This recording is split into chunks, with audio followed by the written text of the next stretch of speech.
Bueno, mi nombre es José Pelayo y en esta oportunidad eh, hablaremos sobre los bancos de pérdidas de la materia laboratorio de termosistemas.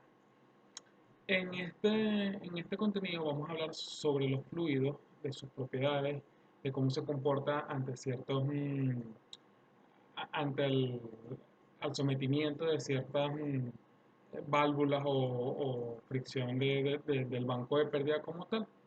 Em, estos fluidos generalmente son suministrados a una tubería circular con una sección transversal, que generalmente son impulsados por una bomba hidráulica.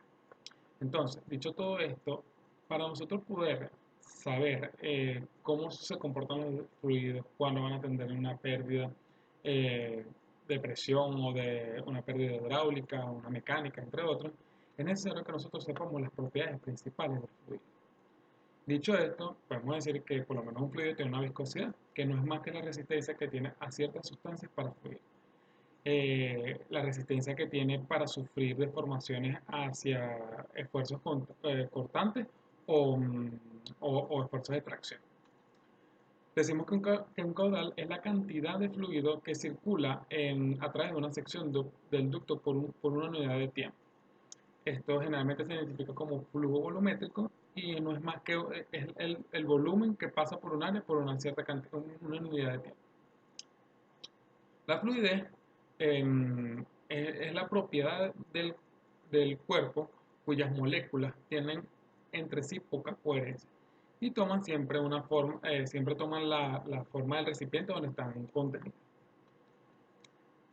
Cuando hablamos de densidad, es una magnitud escalar referida a la cantidad de masa en un determinado volumen y una sustancia o un objeto sólido.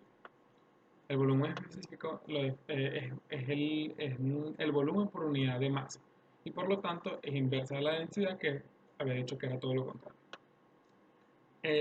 Y cuando hablamos de presión, no es más que la fuerza que ejerce un líquido sólido sobre una superficie. Ya sabiendo los principales términos de un banco de pruebas, estos serán sometidos a válvulas, cambios de diámetros de las tuberías, en la cual variará la presión, aumentará la velocidad y todo eso. Entonces decimos que la presión em, total perdida por una válvula cuando es sometida un fluido por una tubería a una válvula consiste en que la pérdida de presión es dentro de la válvula.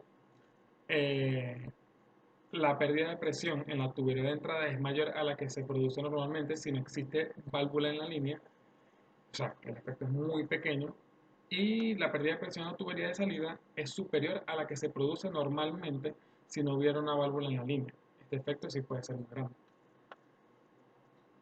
Bueno, ya habiendo dicho los problemas de presión, existen otros tipos de pérdidas, como son las pérdidas hidráulicas, que esta pierde la energía útil que le proporciona la bomba al fluido y por lo tanto pierde una altura útil.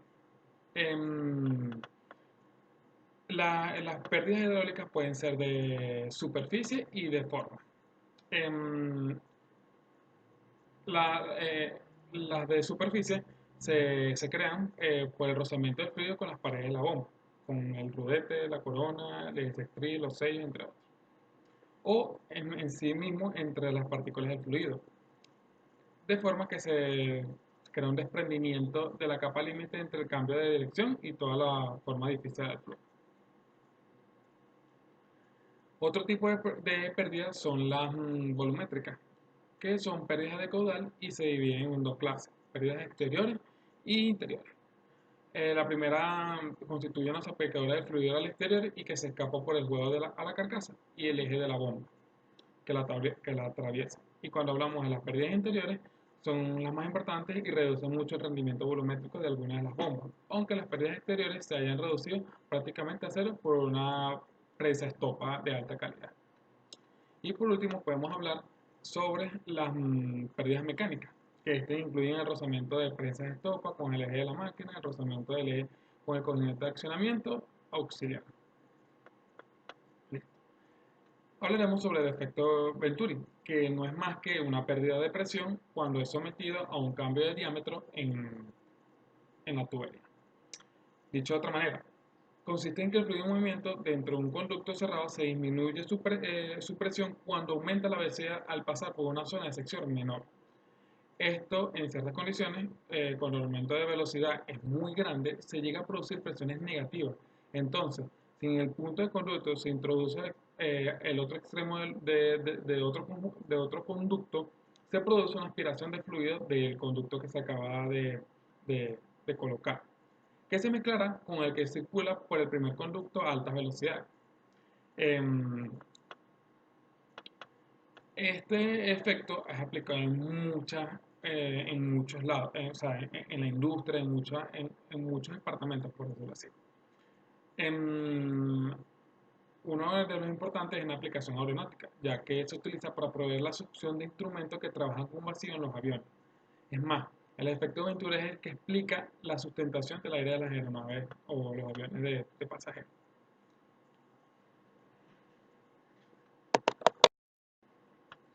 Bueno, hablando de efectos Venturi, están las placas de orificio, que es un dispositivo que permite medir el caudal de un fluido que pasa por una tubería. Consta de un disco con un orificio en el centro de este que se coloca perpendicular a la tubería. Es un elemento de medición primario, pero es muy utilizado debido a su facilidad de uso, bajo precio y poco mantenimiento y gran eficiencia.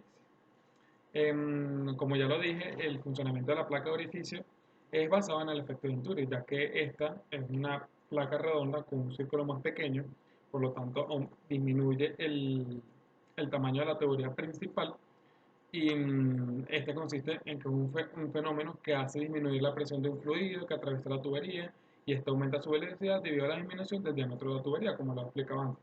Por lo tanto, para medir el calor del fluido se colocan dos tomas, una antes de la placa y otra después, que captan la presión diferencial, que se genera debido al aumento de la velocidad y luego, a través de este principio de Bernoulli, se llega a que la diferencia de presión es proporcional al cuadrado del caudal. Eso fue todo, muchas gracias, espero que les guste.